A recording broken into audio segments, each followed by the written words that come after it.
64थि बोसोरारि जथुम्मा बर' थुनलाइ आफादनि 64थि बोसोरारि जथुम्मानि दिनै जोबथा हाबाफारि गेवलां मेल सोलिगासिनो दङ आरो बे गेवलां मेलाव जोंनि बर' थुनलाइ आफादनि दैदेनगिरिफोरजों लोगोसे बर'नि गासैबो राजखान्थि दैदेनगिरि जोंनि मन्त्रि MP MLA MCLA EM गासैबो बाहागो लाफैदों आरो गोबां लिरगिरिफोर थुनलाइगिरिफोर बेवहाय बाहागो लानायखौ नुनो मोन्दों। आसामनि चिफ मिनिस्टार बिथांनि जानानै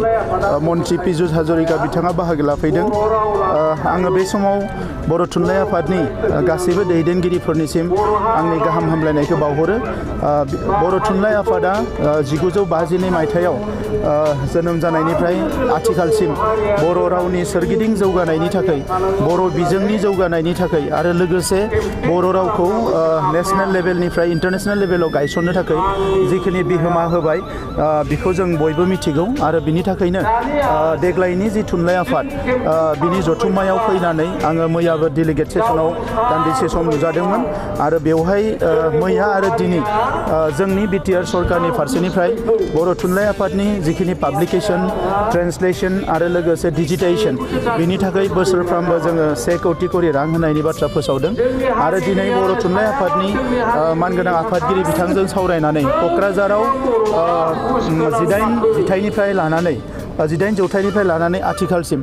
जेसेबां बर' थुनलाइनि सायाव बर' जारिमिननि सायाव बायदिसिना लिरबिदांफोर बायदिसिना रायथाइफोर बायदिसिना जारिमिनारि माखासे थुनलाइफोर सोरजिदों बे गासैखौबो दोनथुमनो थाखाय मोनसे मडार्न डिजिटेल लाइब्रेरि आरो आर्काइभ सतीश चन्द्र बसुमतारिनि मुङाव क'क्राझाराव लुनाय जागोन आरो बिटिआर सरकारनिफ्राय नैबे गोदान फाइनान्सियेल इयाराव 5 कौटि रां बर' थुनलाइ आफादनो होनाय जागोन जाहाथे बे डिजिटेल आर्काइभखौ बिथांमोना लुनो हायो। बेनि बादै जिल्ला आफादफोर प्राइमारिफोर